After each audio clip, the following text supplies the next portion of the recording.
Voltamos, vamos lá para a questão de número 11. Vocês estão percebendo, né, que está se repetindo. Mas aqui, de vez em quando, vai ter uma informação a mais. Ó. A contratação de um serviço de computação em nuvem do tipo PaaS. Então, a gente já sabe que é plataforma e quem é o ator que consome a plataforma? Quem é o ator, o consumidor dessa plataforma? Naturalmente, o programador, o desenvolvedor, o cientista de dados que precisa fazer uma análise em um Business Intelligence ou um Big Data Analytics, né? Enfim, demandará do adquirente do serviço, que é o ator, o consumidor, maior conhecimento de ferramentas automatizadas de gestão de infraestrutura, especialmente aquelas que estão relacionadas à administração de dados, quando comparada à contratação de um serviço do tipo SaaS. Veja, questão correta. Alguns questionamentos podem ocorrer aqui. Então, eu uso SaaS. Se eu uso SaaS, eu não tenho que ter conhecimento de ferramentas de gestão de infraestrutura, eu não tenho que ter conhecimento de gestão de banco de dados, porque eu só vou usar o programa. Eu só tenho que saber usar o programa, então eu não tenho que ter tanto conhecimento. Para você entrar no Google Drive é muito simples. Para você usar uma planilha eletrônica na nuvem é muito simples. Você não tem que conhecer de ferramentas avançadas, porque aqui é o usuário comum, né? Agora, o cara que usa plataforma como serviço, é que ele tem acesso a banco de dados, ele tem acesso a banco de dados, ele tem acesso a algumas ferramentas de gestão do banco de dados. Então, ele tem que ter um conhecimento maior, ele tem que ser mais expert na ferramenta, até mesmo porque ele vai ser um desenvolvedor de software, um desenvolvedor de aplicação, ou um gestor de aplicação, né? Enfim, gestor de dados. Então, plataforma que com certeza o cara tem que ter mais conhecimento. O questionamento de alguns foi aqui, ó. O adquirente do serviço, maior conhecimento de ferramentas automatizadas de gestão.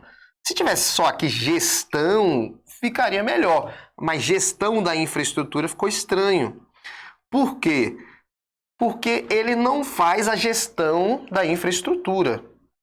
Ele não vai fazer lá, eu quero aumentar a quantidade de processador da máquina. Ele não tem como fazer isso, né? Então, ele considerou aqui porque ele colocou aqui especialmente as relacionadas à administração de dados. Beleza, quando for para fazer a gestão dos bancos de dados, sim. Porque quando a gente volta aqui, ó, vamos dar uma olhadinha de novo naquela parada aqui, ó. Vamos lá, olha aí. O IaaS, o cara, o fornecedor gerencia isso aqui tudo. Isso aqui é gestão do fornecedor. O fornecedor é que faz toda a gestão disso aqui. Segurança, gestão do fornecedor, virtualização dos computadores, servidores, rede, armazenamento, data center, isso aqui é tudo gestão do cara. Do cara não, né? Da empresa que está oferecendo, do Google, da Microsoft. E aí quem contrata IaaS fica responsável por instalar o sistema, o banco de dados, a aplicação e os dados que ele vai jogar nessa aplicação. Essa parte aqui ele tem a gestão, ó. Ele tem essa gestão aqui porque ele que instalou, então ele pode gerir, ele que vai ter as senhas do banco de dados, ele que vai saber qual sistema que ele instalou, né, as senhas de autenticação do sistema, da aplicação, tudo isso aqui é gestão do cara que contratou. O de baixo é gestão de quem oferece serviço. Então quando a gente vai para o PaaS, ó, toda essa gestão aqui, ó, toda essa gestão fica para o cara dono da infraestrutura, para o fornecedor de serviço. Ele vai gerir os dados que ele vai criar e o aplicativo. Quando fala ali, gestão da infraestrutura, é como se ele estivesse gerenciando isso aqui, ó, essa parte aqui, ficou estranho mesmo. Gerenciar o banco de dados, tudo bem, porque ele tem acesso aos bancos de dados, ó. Ele tem acesso ao banco de dados. Ele tem. Se ele tem acesso, ele pode gerenciar. Ele pode gerenciar isso aqui, se ele tem acesso. Ele pode, eu quero mexer um pouquinho com o banco de dados, quero alterar aqui um pouco do banco de dados. Ele pode. Tá? E SAS? SAS, o cara usa os dados aqui, os dados, ele é gerenciado pelo cara que é o dono do SAS, ele criou um arquivo, é ele que gerencia o arquivo, deleta o arquivo, coloca o arquivo, exclui o arquivo, altera o arquivo. Agora, ele não pode mexer na aplicação, ele não pode alterar a aplicação, ele não fala, essa aplicação está muito estranha, eu vou alterar isso aqui. Não pode, porque ele tem acesso, ele acessa, mas ele não gerencia essas, né? Não gerencia nada disso aqui. Se ele quiser aumentar quantidade olha para cá, se ele quiser aumentar a quantidade de memória do computador, né? Não tem para que ele fazer isso, porque o programa que ele está usando lá já está muito bom. Se ele quiser alterar o funcionamento do programa, ele não pode alterar. Essa parte ali de baixo é toda a gestão do fornecedor. Ele só pode fazer gestão dos dados dele, não é governança. Governar é você ter... quando fala governança é diferente de gestão. Gestão de dados é você poder inserir dados, excluir dados, colocar dados, tirar dados, excluir dados, colocar... Agora, governar não, porque se você coloca os dados lá e por acaso pega fogo lá, você não está governando. Tanto que em uma prova da Anvisa, não sei se a questão vai estar aí, falava que na computação em nuvem tinha várias vantagens, mas que perdia a governança dos dados. A governança, tudo bem. A governança, agora a gestão, ele continua fazendo gestão. Governança não, porque ele coloca os dados lá, se pegar fogo na infraestrutura, já era os dados. Ele não tem governança total sobre a infraestrutura. Mas volta lá. Isso vai ser muito debate se a gente for falar aqui. Até mesmo aqui eu considero, se o cara quiser mexer no banco de dados, ele consegue fazer algumas alterações assim, em questão de gerir, né, de fazer uma gestão do banco de dados, ele até consegue. Mas se ele quiser aumentar, melhorar alguma coisa no banco de dados, ele consegue criar tabelas no banco de dados, né? Ele consegue alterar tabelas no banco de dados, mas ele não consegue, por exemplo, mudar muitas coisas que poderiam ser mudadas se ele tivesse a gestão total do database. Ele não tem uma gestão total, mas acaba que ele pode criar tabelas, de tirar tabelas, colocar tabelas, enfim. Tá? Então, é uma coisa que de vez em quando vocês vão encontrar uma dificuldade mesmo na análise da questão. Isso acontece, tá? Mas vamos lá. Então aqui a questão ficou correta pela banca, tá? Eu não considerei muito, mas a banca considerou.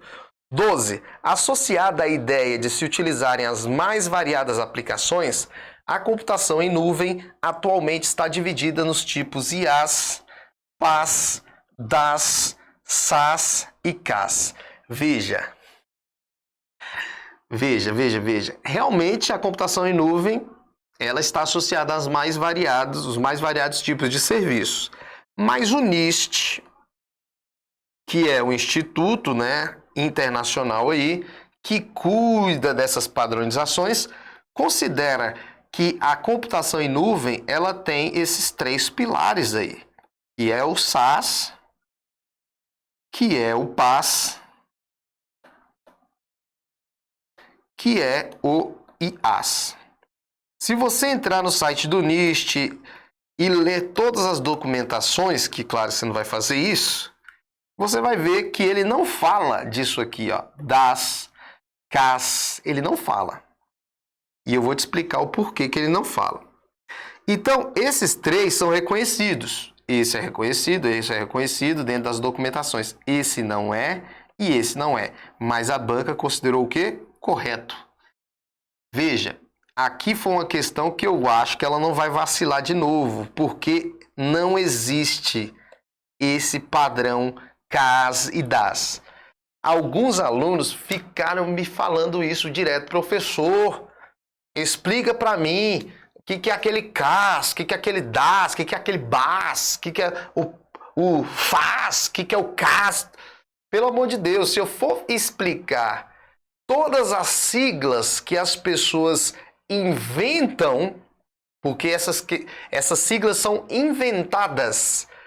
Aí você fala, então você está falando que eu estou inventando. Não, elas são inventadas por quem oferece algum tipo de serviço pela internet e cria uma nomenclatura. Então, por exemplo, DaaS, que ele colocou aí, desenvolvimento como serviço. DaaS, desenvolvimento como serviço. Aí tem DaaS como desktop como serviço, que tem o D também. Aí tem database como serviço. Desenvolvimento como serviço, developed. Então o que acontece? Quando eu presto algum serviço pela internet, vamos dizer que eu criei um bingo que você não joga o bingo na sua casa. Você usa uma infraestrutura na nuvem para jogar o bingo. E aí eu não chamo de SaaS, eu chamo de bingo na nuvem. BaaS. Pronto, acabei de criar um BaaS. Então o próprio NIST fala sobre isso em documentação. Quer ver? Coloquei na tela. O próprio Instituto fala isso, ó. Olha aí. Exemplo de serviços e termos que estão relacionados a marketing. Ou seja, bingo como serviço. Aí tu vende pipoca pela internet, pipoca as a service, PaaS. Aí vai e confronta com PaaS. Então a própria NIST, ela fala, ó, só tem 3 serviços de modelo. Tá vendo? 3 serviços de modelo. E que o restante, naturalmente, é marketing, tá? Não estão associados aos 3 serviços de modelo como ele coloca. Então é marketing. E ele ainda cita aqui, ó, que pode ter vários nomes. São os que eles já viram: backup as a service, big data as a service, broker. Tá vendo? Se fosse falar de BaaS, olha o tanto de BaaS que teria aqui. Se fosse falar de DaaS que estava lá, ó, DaaS, Data as a Service, Database as a Service, Desktop, Developed. Olha o tanto, gente. Então a banca ali falhou muito, ela falhou muito. E eu creio que ela não vai falhar de novo. Se ela falhar de novo, você vai marcar correto. Você vai falar, pô, se ele falou aqui e não é um padrão, se ele falar DaaS lá, Database, como está aqui, ó, ou desktop como serviço, ou database, ou data, você vai aceitar, porque não existe um padrão para essas siglas. Agora, o que ele não pode falhar é nessas, IaaS, PaaS e SaaS. Nas outras eu não conheço. É puro marketing de serviço dito pela própria NIST. E por isso que ele considerou certo. Talvez o CESP fez isso de propósito. Eu não sei se ele fez de propósito ou se ele simplesmente não se atentou ao NIST, tá? Beleza, vamos para a questão de número 13. Quanto aos 3 modelos de computação em nuvem, é correto afirmar que IaaS fornece recursos computacionais como hardware e software. Então, se você olhar na infraestrutura lá, vamos voltar lá. Ó, o IaaS realmente oferece hardware, tá vendo? Ó, hardware, porque são os discos à rede, mas aqui já é software. Virtualização é software, eu tenho que instalar um software para virtualizar servidores. Depois vou explicar melhor. Então, ele oferece hardware e software no IaaS. Ele oferece uma infraestrutura com hardware e software. Para o PaaS. Então, ó, o cara desenvolver... O IaaS oferece uma infraestrutura com hardware e software para o PaaS. Né? E o PaaS, por sua vez, oferece recursos e ferramentas para o desenvolvimento e a execução de serviços a serem disponibilizados ao SaaS. Então, veja bem, o que ele está falando aí? Ele está falando o seguinte: olha aí, eu sou um programador.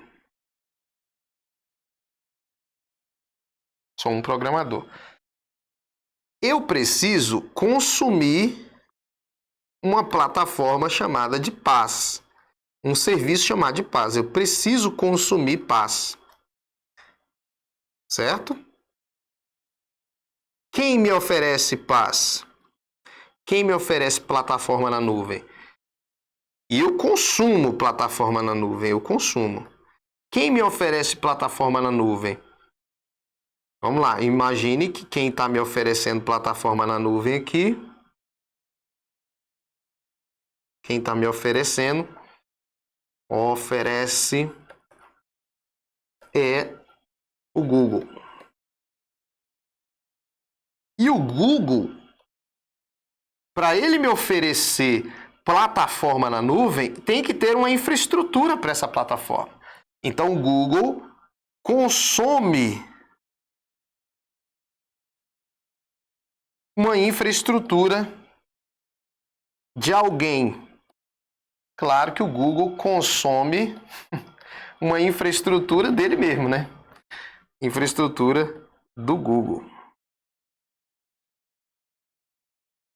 A infraestrutura é do Google, a plataforma é do Google. Então, para o Google oferecer uma plataforma, antes ele tem que ter uma infraestrutura para colocar essa plataforma por cima. Certo? Então é assim, ele tem uma infraestrutura, aí ele coloca a plataforma e o cara que é o programador desenvolve um software para ser consumido pelo usuário. Tá vendo? Então esse cara aqui está dando uma infraestrutura para o cara ter uma plataforma e a plataforma está dando uma infraestrutura para desenvolvimento de um SaaS que vai ser consumido. Então, olha aí, é isso que ele está falando. Quanto aos 3 modelos, IaaS fornece recursos computacionais para o PaaS, que por sua vez oferece recursos, ferramentas de desenvolvimento e execução de serviços a serem disponibilizados como SaaS. Então, questão correta. Vamos lá. 14. PaaS difere de SaaS em apenas 2 componentes básicos na nuvem: sistema operacional e no sistema de arquivo distribuído. Então, se você lembrar do desenho, ó, o IaaS ele tem tudo isso aqui, né? Data Center, Network, Physical Service, virtualização. Virtualização, servidores, redes e uma infraestrutura de data center para isso aí tudo. Isso é o IaaS. Ele não tem o sistema operacional. Então, o PaaS realmente, ó, o PaaS oferece banco de dados, servidores de aplicação.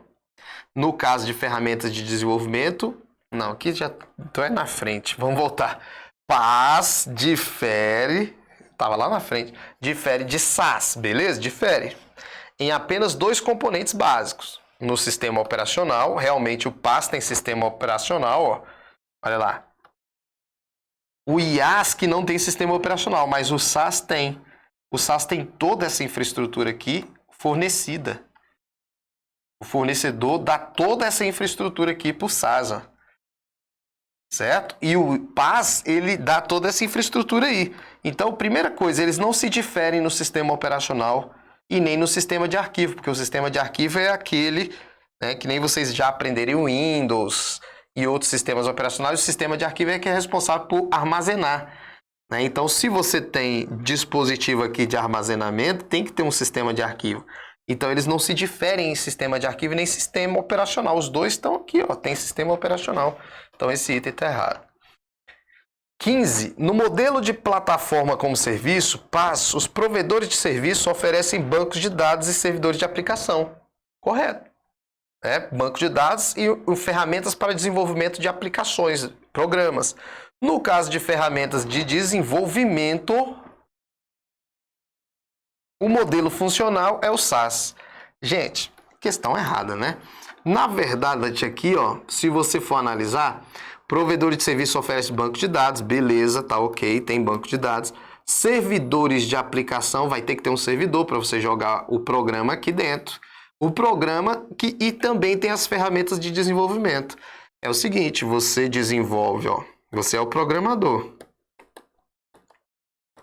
Você tem que ter um banco de dados, então você vai ter que ter ferramentas para desenvolvimento do banco de dados e depois você vai ter que desenvolver a aplicação, ou seja, o programa que vai consumir esse banco de dados aqui, né? Que vai ler esse banco de dados, armazenar nesse banco de dados. Imagine um site, você desenvolve o site armazena os dados dos clientes no banco de dados. E aí tudo isso aqui tem que estar dentro de um servidor de aplicação. E ele oferece tudo isso, um ambiente favorável para você desenvolver o programa, armazenar o programa, disponibilizar o programa para uso, enfim. Então aqui não tem nada a ver, SaaS não trabalha com desenvolvimento. 16. Um dos meios de armazenamento de dados em nuvem consiste na utilização do modelo de serviços denominado SaaS. Beleza. Nesse modelo, o cliente utiliza de aplicações, beleza, programas, como o browser para acessar servidores. Ok, está usando o navegador para acessar o servidor, né? E no servidor vai estar lá a aplicação para ele utilizar. E todo o controle e gerenciamento do armazenamento é realizado pelo provedor de serviço. Correto. O cara que usa SaaS, ele não gerencia, né, nem mesmo a aplicação. Ele usa a aplicação, mas ele não gerencia a aplicação, não gerencia o sistema, não gerencia a infraestrutura, ele só gerencia os dados que ele cria. Ele cria dados, organiza dados, apaga dados, enfim. Quem faz o gerenciamento do armazenamento, né, o controle, aí sim é o fornecedor do serviço. O Google é um mecanismo de busca por documentos na web, é uma ferramenta de busca a partir de palavras-chave, oferece um conjunto de aplicativos para a edição de documentos, planilhas interoperáveis com outras plataformas, como por exemplo Microsoft. Vamos lá, o Google oferece esses aplicativos? Sim, ele está falando aí do Google Docs, que tem planilha eletrônica, né, editor de texto, apresentação de slides e que é acessado via Google, via página web. Agora, a dúvida de vocês pode ser isso aqui, ó, interoperáveis com outras plataformas, como por exemplo a Microsoft. Então, o que ele quis dizer aí? Você está no Google Docs, você tem um editor de texto lá, muito parecido com o Word, não é tão parecido não, mas é um editor de texto, e aí você digita um texto lá. E aí ele está falando o seguinte, interoperável é o seguinte, esse arquivo que você gerou aqui no Google Docs, que é um texto que você digitou, imagine que isso aqui é uma apostila que você criou, ela pode abrir no computador do João, caso você envie por e-mail para ele e ele use o Word aqui instalado. Se o João usar o Word, ele consegue abrir esse arquivo que foi gerado no editor de texto do Google Docs? A pergunta é essa que ele quer fazer ali, em outras palavras. Sim, o Word abre. Tanto que quando você está no Google Docs, você pode até salvar com a extensão de arquivo do Word, até para facilitar essa interoperabilidade entre os dois programas. Então a questão aqui está correta. O Google Docs seria SaaS. Esse aqui é o Google Apps, também seria SaaS, só que um programa com mais ferramentas, né? Conta de e-mail, armazenamento, tem o próprio Google Docs aqui dentro também, uma grande quantidade de ferramentas de produtividade, calendário, ferramenta para reunião, tudo isso aí, né? Mensagens em tempo real, tudo isso aí está dentro do Google Apps. Ele é um pacote de produtividade. Aí o Google tem o App Engineer, que é um exemplo de PaaS, traz ferramentas para desenvolvimento de aplicativos, e o Google Computer Engineer, que seria uma infraestrutura. Lembrando, a Microsoft com o Windows Azure pode desempenhar o papel dos dois, né? Pode desempenhar o papel dos dois. O Windows Azure é da Microsoft, trabalha como PaaS ou como IaaS. No Google, o App Engineer é a plataforma e o Google Computer Engineer seria a infraestrutura. Beleza? Vamos lá. 18. Situação hipotética. Um órgão público pretende fazer uma análise de Big Data. Veja, ó, análise de Big Data. Big Data Analytics. Uma análise de grande quantidade de dados. Com o objetivo de realizar mineração em grandes conjuntos de dados corporativos para localizar padrões ocultos, o que exigirá uma grande quantidade de processamento. Tá? Então ele não quis usar a infraestrutura dele para fazer isso local, dentro da empresa, porque precisava de uma grande quantidade de processamento. Ele queria usar o poder de processamento dos servidores na nuvem. Nesse caso, a necessidade de contratação de SaaS. Aí já está errado, meu irmão. SaaS não. Se é análise de Big Data, análise de grande quantidade de dados, ele precisa de um poder de processamento. Não é SaaS, SaaS é só um programa. Ele quer aí, no caso, PaaS. Ele quer uma plataforma para análise de grandes dados. Não esqueça, PaaS não é só desenvolvimento. PaaS também podem ser ferramentas de análise, gerenciamento de dados, tá bom? 19. Uma instituição privada tem como requisito a contratação de uma infraestrutura em nuvem provisionada, de modo que nesta data cada recurso oferecido como um componente de serviço separado, cabendo ao provedor de serviços de computação em nuvem gerenciar a infraestrutura. O provedor vai gerenciar a infraestrutura, ó, enquanto a instituição se encarregará de gerenciar o sistema operacional, o middleware e aplicativos. A assertiva, nesse caso, é mais indicada para a aquisição de uma solução de IaaS que uma solução de SaaS. Questão perfeita, questão correta. Deixa eu ver se a tabela está aqui. Vamos fazer o seguinte, ó. Olha aqui. IaaS, isso aqui é tudo gerenciado pelo fornecedor. Que é o que ele fala, ó. O fornecedor gerencia a infraestrutura. E o cara, o dono, o que está adquirindo esse serviço, ele gerencia o sistema operacional, o banco de dados, a aplicação e os dados. Aí ele fala de um tal de middleware aqui, que eu vou explicar para vocês. Middleware, eu vou explicar no próximo vídeo o que é middleware. Abraço.